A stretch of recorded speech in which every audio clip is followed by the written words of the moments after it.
I complained about my video frame, and now we're trying a new one. And now I'm going to complain about your prices.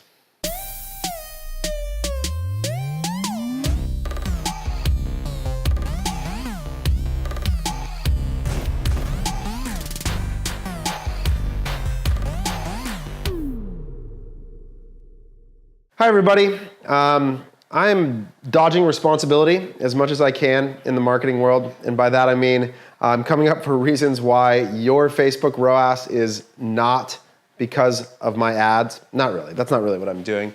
But we are exploring, and really this comes more down to 4x400 in our own brands, where we are constantly trying to solve for net dollars in our pocket, something we talked about last week on our last piece of content, and thinking about how we end up making more money as a business, right? And so obviously we are a performance marketing agency. A primary focus for us is on performance advertising, specifically on Facebook and Instagram.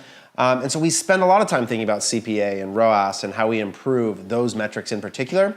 But the reality is that sometimes the pathway to that is actually the path with the most friction, meaning that we are already doing a really good job in that area. And if we wanted to make, let's say, a 20% improvement on our bottom line, to try and improve the Facebook ad performance 20% actually might be the most difficult and time-consuming task on a list of available options for improving the business.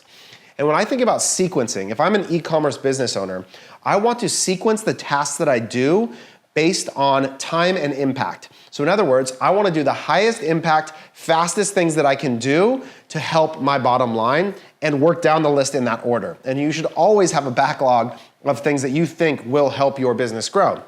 And so today I want to talk about the thing that I think is the lowest time, potential highest impact thing that we try all the time in our businesses. And one of the beautiful things about owning your own e-commerce businesses is that you can test things at your total discretion anytime you want with the click of a button.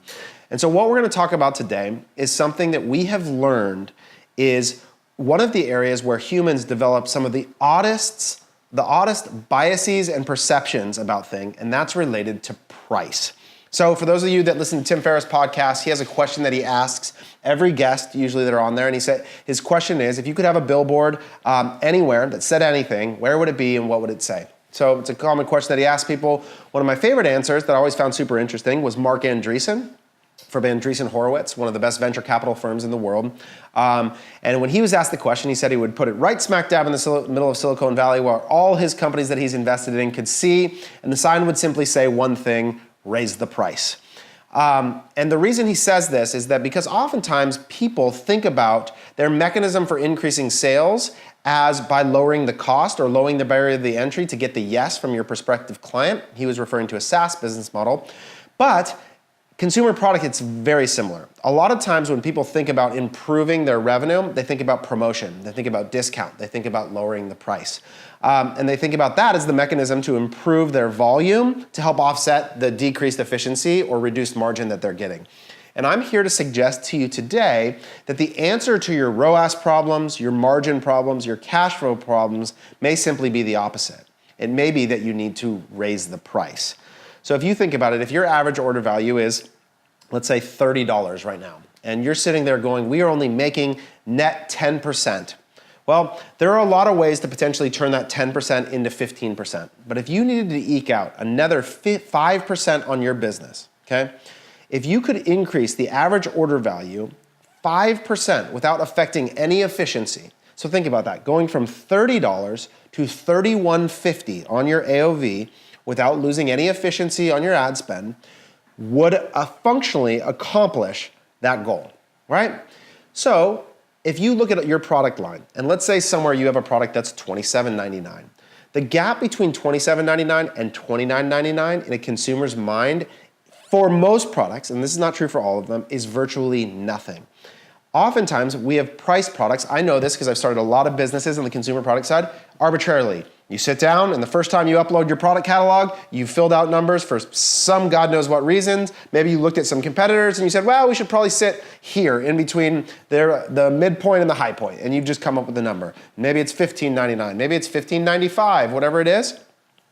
I'm guessing, and from most of the experiences we've seen, and even very recently in 4x400, we have seen the impact of this, is that By simply increasing the price, we altered our margin overnight. And all we did was change the price. Literally go into our product catalog and move the number up, do nothing, say nothing. The next day, you know what actually happened for one of our brands, for Slick products? We increased the price and the conversion rate went up. That's crazy, right? That sounds odd, but price has a lot of effects on things. Sometimes it's value signaling, right? If I told you I was gonna sell you an iPhone for $2, you know what you would think? What's wrong with that? What's wrong with that iPhone? Because you know that the value of that object is way higher than the price. So it would be suspect to you if I was selling it to you for $2, because price actually signals value as well. So what I would suggest you try is go on your website tomorrow, if you're struggling with margin or net cash, and increase your price. And see what the threshold is. Learn the elasticity of your own market. The effects, sometimes we as entrepreneurs think we're gonna have such a dramatic effect on our business if we try things. Just try it. Increase the price 10%, reduce the price 10%, and see what happens to conversion rate, see what happens to AOV, see what happens to your net margin, and I guarantee you that there is likely, whether it's moving the price up or down, a better point for your product price than you're currently using. And it's so simple to test. So go do it right now. Let me know what happens.